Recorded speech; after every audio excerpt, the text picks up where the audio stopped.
Hello, my name is Rabbi Yoni Birnbaum. I'm the rabbi of the Hadleywood United Synagogue, also serve as an educator for the Jewish Living Department of the United Synagogue and an educator for March of the Living UK.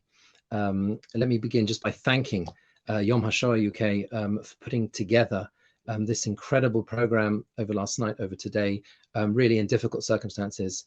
You're doing incredible work, and thank you so much for all you are doing on this important day as we pay tribute to all those who lost their lives and we honor our survivors.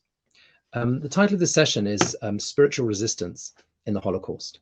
And what I'd like to do in the short time that we have together is to discuss the idea of resistance and what that means, and particularly how we can understand resistance in a broader term, in a broader sense than we normally understand it. And really, this issue goes back to the very heart of Yom HaShoah itself. Yom HaShoah was established in 1951 by the Israeli government, and the full title was given as really Yom HaShoah v'Hagvura, the Holocaust Remembrance Day, and really Holocaust and Heroism Day. And that word Gevura, that word heroism, is a term that was used in particular because of the close association between Yom HaShoah and the Warsaw Ghetto Uprising, which of course took place during the month of Nisan, in fact, beginning, of course, just before Pesach, but or on Pesach itself, but it was delayed. The day of Yom HaShoah was delayed until after Pesach. And the reason why that's significant is because, particularly in the early years of the State of Israel, we know that the notion of resistance was very much centered around the idea of armed resistance, of armed struggle. And there was a fascinating historical debate as to how to define resistance. So really, the beginnings of this began during the war itself. We know that Abba Kovner famously in Vilna on 13th of December 1941 implored his fellow Jews not to be led, using that phrase like sheep to the slaughter. And after the war, Raoul Hilberg, a famous Holocaust historian, focused very much on the notion that resistance, that Jewish resistance itself, has to refer to some form of armed struggle. But this was a very controversial point. And the reason is because, as we know, there were many circumstances. The vast majority of Jews were not in a position to launch any sort of armed resistance in the circumstances they were in. Not to detract, of course, from the incredible heroism of individuals and groups that managed to launch those actual acts of armed resistance, the most famous of which being, of course, the Warsaw Ghetto Uprising. But there were other historians who sought to broaden the notion and seek to broaden the notion of what resistance is. And perhaps the most famous of those scholars is a man called Yehuda Bauer, great Israeli Holocaust scholar. And he defines resistance as follows. He says resistance is any group action, and he focuses on the group action, consciously taken in opposition to known or surmised laws, actions, or intentions directed against the Jews by the Germans and their supporters, which is a much broader definition. And the key debate between these two is that he says when we look at resistance, we shouldn't be looking so much at the effect that it had on the Nazi oppressors, but the perspective taken by the persecuted themselves. It's a more subjective approach to resistance. And what it leads is to a far greater number of people who can be said to have taken steps towards resisting the Nazis. Bauer goes so far as to state that just keeping body and soul together during the suffering of the Holocaust was a form of resistance. And in an interview he gave in 1998 for Yad Vashem, Bauer argued that what Abba Kovner meant when he said the words sheep to the slaughter were not as people had taken them. What he meant was a rallying cry, let us not go like sheep to the slaughter. He was rebelling against the use of that term. He wasn't suggesting that he himself and others were in fact acting in that way. On the contrary, Bauer says, he says that resistance took place when Jews fought physically against the Germans, or by any kind of reaction in between, from maintaining schools and prayer groups to organizing literary and artistic presentations even, because the perception was that the Nazis wanted to destroy the morale of the Jewish population. And he says whether this perception was true or not makes no difference. In opposition to a perceived German threat against the morale of the Jews, the Jewish population reacted by maintaining its cultural, educational, and religious dignity. Now, obviously, there are a number of other positions in this debate. Michael Morris, for example, takes a middle of the road position. He talks about the idea of resistance having to also intend to seriously impair their objectives. But I think what is critical is to understand that the notion of resistance is much broader than armed resistance alone. Not to detract, as I said, from that incredible heroism of those who managed to launch armed resistance, but to look at those other examples, some other examples of resistance to the Nazis, particularly in what we can term spiritual resistance, where the maintenance of Jewish life and tradition in these unimaginably difficult circumstances itself led to a tremendous form of resistance against the Nazis themselves. I would like to take a few minutes to examine how that transpired in three particular ghettos: the ghettos of Warsaw, of Kowno, Kaunas, and Vilna. So I'll begin with Warsaw. The most famous, obviously, of course, of all the ghettos, the Warsaw ghettos, established by the Nazis in occupied Europe. There are several. The amazing thing, of course, about the material that we have from the Warsaw Ghetto, due to the Warsaw Ghetto archives particularly, gives us a wealth of information and knowledge about what life in the ghetto was like. There was a less well-known member of Emanuel Ringelblum's Oyneg Shabbos archive group. They were the group that gathered together the documents and all the other materials and buried them in milk churns, famously, that you can now visit. And they're on display in Warsaw itself. Was a man called Shimon Huberband, and he was actually a rabbi, and he was a member of this group, and he sought to look at ways in which the religious population of the ghetto maintained their life. He was indispensable, in the words of Samuel Casso, who's written a fantastic book about the archive. He says he describes as indispensable to the Oyneg Shabbos as a conduit to the religious community. He enabled the members of this clandestine group of scholars, of individuals who were gathering together materials about life in the ghetto. He gave them a pathway into the life of the religious community in the ghetto. And what Shimon Huberband did was he compiled accounts of Kiddush Hashem, and literally that means sanctifying God's name. Ideas in where accounts of how individual Jews effectively gave their lives for their faith. He actually described what he meant by the notion of Kiddush Hashem. He said a Jew sacrifices his life when others attempt to make him abandon his Jewish faith. Another case could be a Jew gives his life to save a fellow Jew, and even more so to save a group of Jews. And C, a Jew dies while fighting to defend other Jews. This is again the words of Shimon Huberband. He says, Maimonides rules that if a Jew is killed, even without any overt attempt to make him abandon the Jewish faith, but because he is a Jew, he is considered a martyr.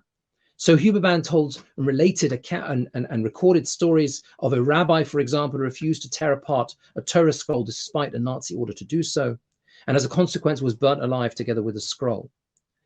And importantly, the main idea that Huberband had in mind when he wanted to compile these accounts was to show and to demonstrate how many Jews within the ghetto held on to their faith in these most unimaginably difficult circumstances.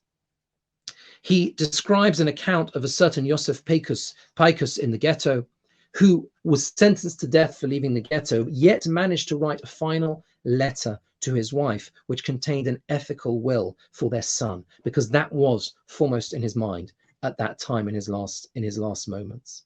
Now, of course, if we go back to the notion of resistance, Huberband's accounts are more about individuals rather than groups. But if we focus on another example from the ghetto, we find that there were examples of religious communities in the ghetto who preserved life and their community in these incredibly difficult circumstances to an amazing extent. And perhaps the most famous example of that is Rabbi Clonimus Kalman Shapiro, the Pietschena Rebbe. Rabbi Shapiro was a leader, a spiritual leader of a particular Hasidic sect. And shortly before he was deported to death, he buried his weekly sermons and other writings under the floor of his house. And they were discovered and they were published in Israel in 1960 under the title Eish Kodesh, meaning holy fire. And this is the book of his sermons. It is one of the most important works to survive the Holocaust, particularly because they provide an insight in real time as to how his community dealt with and reacted to the horrors of the ghetto itself. And the point about this work is it's not a memoir. It is simply Rabbi Shapiro's, if you like, live messages to his community. And there were significant numbers who came together for this purpose. Huberman records in his diary that a gathering in June 1940 attracted some 150 people, which in the ghetto circumstances was a huge crowd. And particularly, what is particularly fascinating, scholar called Henry Abramson has done a lot of research into Rabbi Shapiro's work. What is particularly fascinating is that the employment by Rabbi Shapiro of psychological strategies to help his community. The topic of suffering is the primary theme, as you would expect, in 43 out of the 87 sermons collected in Eish Kodesh, and it occurs, of course, in many others as well. But the focus of Rabbi Shapiro in his writings and in his messages to his community was that how to achieve some level of simcha, which is so important to Jewish life and especially to Hasidic life, in the ghetto circumstances. And he did this by helping the community to recognize and inspiring them to recognize that the suffering of the Jews was of cosmic significance. These are the words he used. The idea that God himself suffers with every Jew, and that this idea that for the Hasidim, there should be an acceptance of the divine will. Incredibly difficult, of course, but when we think of the circumstances that he was in, what he was trying to do, of course, is try and inspire the members of his community to hold on to their faith and to remain strong in this environment. What is interesting is that Rabbi Shapiro in his works never referred to the Nazis by name. He would never use the name of the Nazis. And what he tried to do, as Abrahamson notes, is that he affirmed the reality of the intense suffering, while somehow inspiring them to realize that the members of his community and beyond, in fact, all Jews involved were that they were somehow fighting with their suffering, and that was that must have been an incredibly difficult message to pass on, but nevertheless, it was the one he chose to use in order that they could be inspired and the community could remain strong.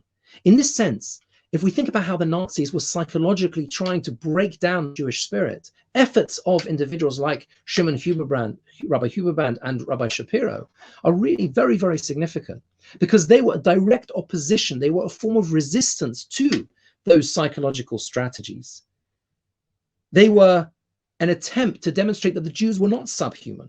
On the contrary, they were determined to preserve their communal life as far as possible, to elevate their spirits through the theological lessons and the instruction, the religious instruction given over by their leaders, by the rabbinic leadership, and effectively, in that way, to challenge the notion that they were somehow, their community itself had already ceased to exist during the time in the ghetto. We'll now turn to the Kovno ghetto, the ghetto of Kaunas in Lithuania. Kaunas is the capital city of Lithuania, had a Jewish population of about 40,000 during the interwar years. And at its peak, the ghetto established by the Nazis to hold the Jews following the invasion of Soviet Russia in June 41 held a similar number. And one of the most important accounts that we have of life in the Kovno ghetto was that written by Rabbi Ephraim Oshry, who survived the war. He passed away, in fact, in America in 2003. In 1951, he published in Yiddish his account of the period. He called it Churban Lita, the destruction of Lithuanian Jewry. It was later translated into English. The book is called The Annihilation of Lithuanian Jewry. And he also wrote a book called Sheilot Utshuvot Mimamakim, which literally means questions and answers from the depths. And these were responses he gave to rabbinic questions religious questions that were posed to him during the time of the ghetto. And what he wanted to stress in his account, to deal with firstly the account he gave of the time of the time of the ghetto. He said, these are not mere reports of murder, rather they are holy pages of Jewish martyrology of Kiddush Hashem. Jews did not merely die, they sanctified God, they fought for Jewish honor and worth. In that way, of course, we see the parallel between Oshry's work and Huberman's work in Warsaw. Oshry wishes to demonstrate the extreme piety, the deep reservoirs of faith that many inhabitants of the ghetto possessed. But I think what is really noteworthy is the fact that the group action, he records group action taken in direct opposition to the Nazi efforts to annihilate Jewish life. In 18th February 1942, for example, he describes how the community individuals removed all Torah scrolls and holy books, Sifrei Kodesh, from Kovno synagogues and hid them from the Germans, protecting them in that way, directly not ensuring they wouldn't fall into the Nazi hands when they went around destroying the shuls. He talks about the lengths that they went to ensure that the educational establishments continued to thrive during the ghetto. Remarkably, also, he says all factions of the ghetto recognized and praised the achievement of ensuring that the cheder, the religious educational establishment, would continue. It was in hiding, of course, it was in secrecy, but they managed to build a study room in the ghetto. And the chief of the 2nd District Jewish Police, he records, guarded the area during the celebration in case the Germans interrupted them. And he says like this, he says, in his record afterwards, repeating the number of 6 million doesn't tell anyone how these Jews died or how they lived until they died. Physically, we were not able to resist in that case, but the Jewish spirit never broke. And the historian Eric Sterling describes how it complements, in his view, the accounts of the military resistance of the Kovno ghetto. By Oshry's book complements the account of the military resistance in the sense that it illustrates how Jews suffered incredible hardships in the ghetto, and they employed different approaches to ensure the fight for Jewish survival was in some way succeeded. One was military and the other was spiritual. It kept Jews alive. Now, the other book written by Oshry is Responsa from the Holocaust, this book here. Responsa from the Holocaust, this is the English version, the translation of the Hebrew, is really a horrific book. It's a book where Rabbi Oshry, who became really the senior religious figure surviving in the ghetto, records the answers and responses he gave to questions of an incredibly difficult nature. Questions such as questions of religious law that were on topics such as whether it was permissible to perform an abortion in the ghetto, whether cremation would be possible to avoid burial amongst Gentiles. These were the incredible difficult situations he was asked to rule on, though he said it wasn't allowed. But these are, in that case, these are the type of questions he was asked. He was asked about the permissibility of using the garments of martyred Jews. He was asked whether one could risk one's life to join the partisans. And he was asked what blessing should be recited before martyrdom at the hands of the Nazis. And on that point, Oshry wrote the following in his introduction. He says, the enemy robs and kills, and Jews, knowing that they are being killed only because they are Jews, sanctify God in going to their deaths, wanting to die with the correct words on their lips. Because a Jew sanctifies every atom of life, sanctifies death as well, and a martyr's death must be accompanied by the correct blessing. And for Oshry, he says we shouldn't, in his view, he's upset at those who wanted to salvage from the ghetto what he called sentimental curiosities, like a page of the Talmud, to put it in a museum. He says we should focus on the preservation of the spirit in the way that this wasn't about, as he puts it, wonder-working rabbis who secretly and humbly had mastered the Talmud and Kabbalah. This was about simple Jews whose faith in the Almighty was the core of their being. And that just because they were Jews, they were the target of the Germans. And when their Jewishness was being attacked, their Jewish pride came to the fore. And finally, to briefly turn to the Vilna ghetto. The Vilna ghetto, we have an account by Herman Kruk, who wrote The Last Days of the Jerusalem of Lithuania, which was the name given to the Vilna ghetto. And in that book, he describes the preservation of Jewish life. And what is remarkable, in a similar vein really to the accounts of Kaunas and Warsaw, but the lengths he describes to which the population in the ghetto as a whole, not just the religious population, went in order to maintain Jewish tradition, and particularly the festivals. He describes, for example, on 5th of December 1942, the Hanukkah celebrations that take place. And he writes that every holiday, no matter what, is enthusiastically celebrated here. He describes how during the ghetto in particular, the celebration, to the extent that was possible, of the Yomim Tovim, of the festivals of the Jewish year, became even more important. And it seems that even those who perhaps didn't celebrate them beforehand, during that time, they celebrated the ghetto as far as they could. And in that way, the final example I'd like to bring are the poems of a man called Yitzchak Katzenelson, who perished in 1944. They wrote them during his time in the Warsaw ghetto. And he was actually a secular poet who ran a Hebrew school in Łódź before the war. 1939, he fled to Warsaw. And one of the central themes of Katzenelson's poems was Jewish heroism and resistance of a spiritual or religious nature. And some of his documents and poems were preserved in the Onyx Shabbos archives in Warsaw, and they are incredibly moving. Two examples are the Song of Shlomo Zelechovsky. Zelechovsky was a Gera Chassid, and he was hanged together with 9 other Jews in a market square.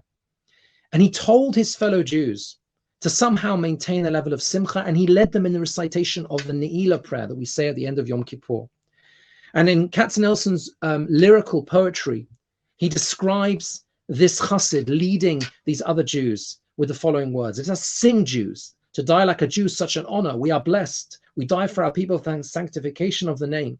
It is our great merit to hang on the gallows. Let us sing, Jews, let's sing a tune." Now we listen to those words and we find them difficult to get our head to understand how to understand those words at all. But what is even more significant is Katzenelson wrote these poems for the youth of the Dror organization, which was a secular fight, young people's organization. They were preparing at that time for an uprising. The first of the uprisings in Warsaw launched in January 1943. And it was puzzling to them. Why did he choose to tell them poems about spiritual resistance in this way? Why did he choose the Song of Shlomo Zelechovsky, or the story of the Hasidic Rebbe of Rajin, Rabbi Shmuel Shlomo Leiner? Was another example.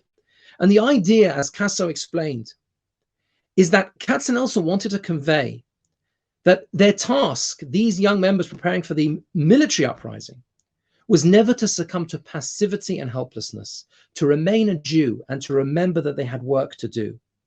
In this case, describing the fulfillment of one of the most important commandments, as he does, that of the Hasidic Rebbe of Rajin, to ensure a proper burial for the deceased. He was conveying that to keep going with the Jewish mission was something critical, was something fundamentally important. And what we see from these examples is that resistance to the Nazis took many, many forms. Military resistance, of course, was very important where possible, and it gave tremendous inspiration to the Jews. It was a way of doing something in response. But of course, what we also understand, what we also see from these remarkable examples, and there are so many more, is that although resistance would always have been only temporary in nature, but preservation of Jewish life was widespread, and it directly disturbed the key aims of the Nazi leadership. It was a form, in that sense, as Yehuda Bauer understands it, of group resistance to their actions. It maintained religious dignity in life in the ghetto. And today, in the ghettos, and today on Yom HaShoah v'Hagevura, and heroism, we absolutely should pay tribute to their memory, their strength, and their tremendous heroism in the face of unimaginable threats and danger. Thank you for listening.